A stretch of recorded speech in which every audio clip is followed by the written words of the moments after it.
నమస్తే, welcome to Aadya media. నేను మీ స్వర్ణ. ప్రస్తుతం మనతో పాటు ఉన్నారు సినీ క్రిటిక్ విజ్ఞాన్ గారు. హలో అండి విజ్ఞాన్ గారు.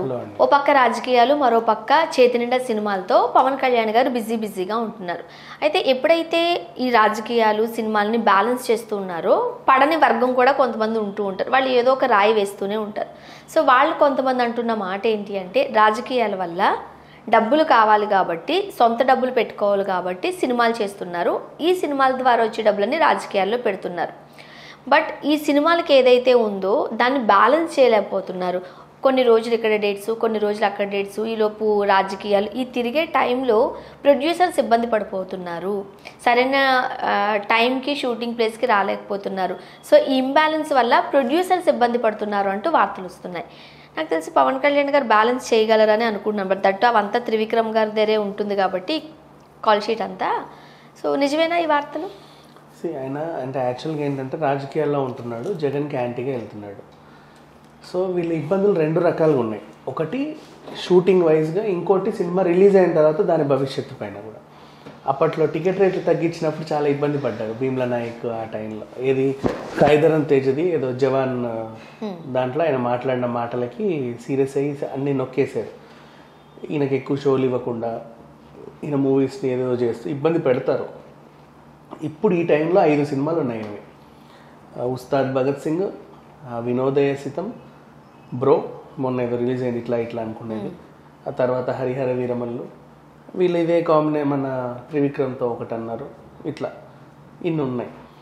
ఇవన్నీ ఎప్పుడు రావాలి, ఏంటి పరిస్థితి అనేది చూస్తేనేమో తెలియట్లా వీళ్ళకి. ఇప్పుడు హరిశంకర్, ఉస్తాద్ భగత్ సింగ్ అయితే కొంచెం వాళ్ళు ఏదో మొన్న రిలీజ్ చేశారు.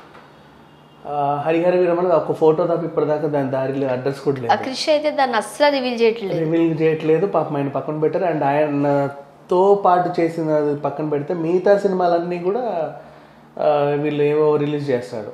ఆ ఓజీది పోస్టర్ రిలీజ్ చేశారు, దాని ఏదో గ్లిమ్స్ రిలీజ్ చేశారు. అండ్ మళ్ళీ ఇది బ్రోది అయితే మంచిగా అది రిలీజ్ చేశారు. అన్ని సినిమాల అప్డేట్లు ఉన్నాయి, బట్ హరిహర వీరమల్లు లేదు. హరిహర వీరమల్లు ప్రొడ్యూసర్ ఏమో పాపం అది ఆల్రెడీ ఇంతకుముందు వేరే ప్రొడ్యూసర్ ఉంటే చేయి మారింది. అది లైక్ ఇంకెవరో ఆయన పేరేదో ఉండే, నార్మల్ పేరు రామారావో సంథింగ్ అట్లా, ఆయన పాపారావో ఏదో ఆయన కొన్నాడు. ఇంతకుముందు అది ఏం రత్నం చేతిలో ఉండే. సేమ్ ఏం రత్నము ఇంతకుముందు కూడా ఈయనది ఒక సినిమా అలాగే జరిగింది. అది సత్యాగ్రహి ఏదో తీసి మధ్యలో ఆగిపోయింది. సో అండ్ పాపం క్రిష్కేమో ఆయన జీవితం అంతా అట్లే తయారైపోయింది. అక్కడ పోతే కంగనా రనౌత్తో మణికర్ణిక అట్లాగే అయింది. మొన్న కథానాయకుడు మహానాయకుడు టైంలో కూడా అది మళ్ళీ బాలయ్య దర్శకత్వం వహించాడు, అదైంది.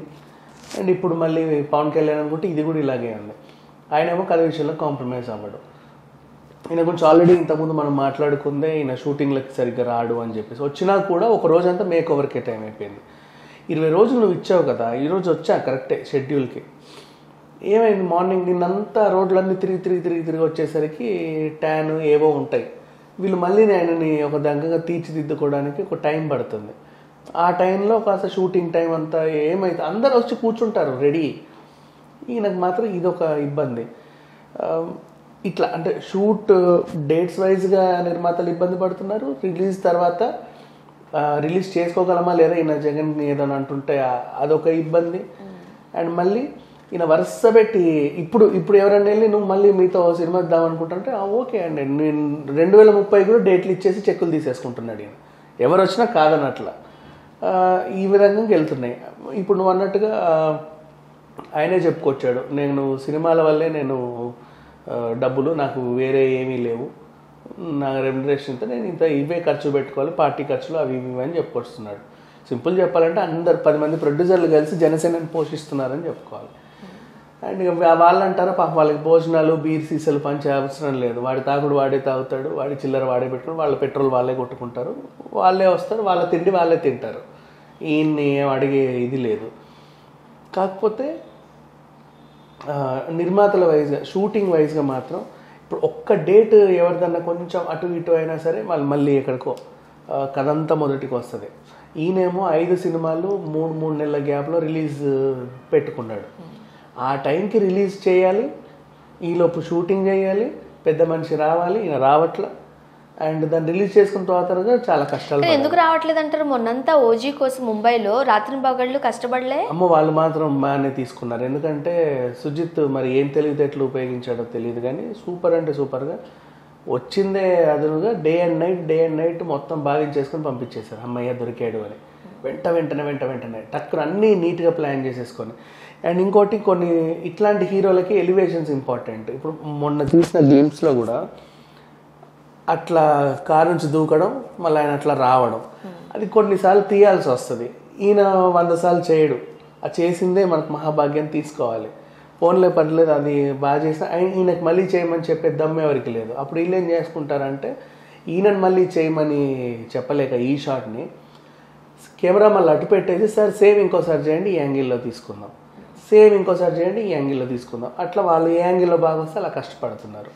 సరే మొత్తానికి మాత్రం డైరెక్టర్లు ఇబ్బంది పడుతున్నారు, ప్రొడ్యూసర్లు ఇబ్బంది పడుతున్నారు, ఈయన కో ఆర్టిస్టులు ఇబ్బంది పడుతున్నారు, చివరికి ఈయన కనబడట్లేదని జనసేన వాళ్ళు కూడా ఇబ్బంది పడుతున్నారు. ఈయన ఎప్పుడో వీకెండ్కి ఒకసారి మంత్ ఎండ్కి ఒకసారి వచ్చి భారీ బహిరంగ సభ పెట్టి ఇట్లానే వెళ్ళిపోతాడు. ఆ తర్వాత ఏం చేయాలో వాళ్ళకి తెలియదు. రోజు ఏదో ఒక యాక్టివిటీ ఉండాలి కదా. పోనీ నేను ఇందులో తిరుగుతున్నా ప్రతి ఊరికి వస్తున్నా అని చెప్పి అదొక పెద్ద బండి కొన్నాడు, అదేదో ఒక మినీ విల్లా అంత ఉంటుంది, దాన్ని తీసుకెళ్ళి గ్యారేజ్లో పడేశారు. అది తిరగట్ల, రోడ్ల మీద కనబడట్లా, ఎక్కడ కనబడట్లా. సో పరిస్థితి చూస్తే మాత్రం అంటే రెండు పడవల మీద కాళ్ళు వేసినప్పటికీ కూడా ఏది ముందుకెళ్ళే పరిస్థితి లేదనమాట.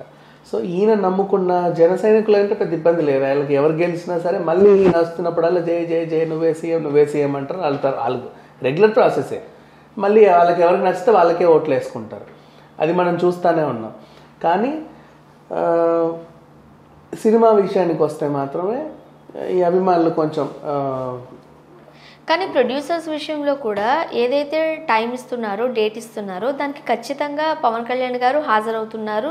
అంటే డే అండ్ నైట్ కూడా దాన్ని కూడా పని ముగించే భాగంలో కష్టపడుతున్నారని కూడా వార్తలు ఉన్నాయి. అసలు ఆ వార్తలు అయితే ఎక్కడా లేవు. బేసిక్గా అందరు కూడా చాలా ఇబ్బంది పెడుతున్నాడు, మేము చాలా ఇబ్బంది పడుతున్నాము, మా వల్ల అవ్వట్లేదు. అసలు ప్రొడ్యూసర్స్ కష్టాలు ఏంటి అసలు? కష్టాలు ఇదే, ఎందుకు ఒప్పుకున్నాం రా బాబు అనవసరంగా ఈయనతోని అని. అంటే ఇవాళ రేపు స్టార్డమ్ ఉంటే చిల్లర రావు, కథలో కంటెంట్ ఉంటే డబ్బులు ఎలాగైనా వస్తాయని అందరికీ అర్థమైపోయింది. అండ్ నెక్స్ట్ పెద్ద నిర్మాణ సంస్థలు అంటే గీతా ఆర్ట్స్ లాంటి వాళ్ళే 2 కోట్లకు 3 కోట్లకు ఒక మంచి డబ్బింగ్ సినిమా కొనేయడం, దాన్ని భారీ లాంగ్వేజెస్ రిలీజ్ చేయడం, అది 2 కోట్లు పెడితే వీళ్ళకి 20 కోట్లు తెచ్చిపెట్టడం. ఎగ్జాంపుల్ కాంతారా అన్నీ, మొన్న మాలికాపురం తీసేసుకో, ఏ రకంగా చూసుకున్నా. ఆ జై భీమ్ ఓటీటీలో దుమ్ము దులిపింది, వీళ్ళ తెలుగు డబ్బింగ్ జనగణమన, ఇట్లాంటి కొన్ని ఉన్నాయి సినిమాలు వీభత్సంగా ఆడేవి. సో వీళ్ళకి ఎందుకు రిస్క్ తీసుకోవాలి, ఆయన వెనకాల ఎందుకు పడాలి, ఆయన కాళ్ళ మీద ఎందుకు పడాలి, మాకు అవసరం ఏంటి, ఈ తలనొప్పి ఏంటి, రిలీజ్ అయ్యాక అది చూస్తాడో చూడ్డో తెలియదు, ఈయనేమో డెడికేటెడ్గా పనిచేయట్లా, ఏం చేద్దాము ఈ రకంగా అని తలలు పట్టుకున్నట్టుగా మనకు న్యూస్లు వస్తున్నాయి. Thank you so much. Thank you.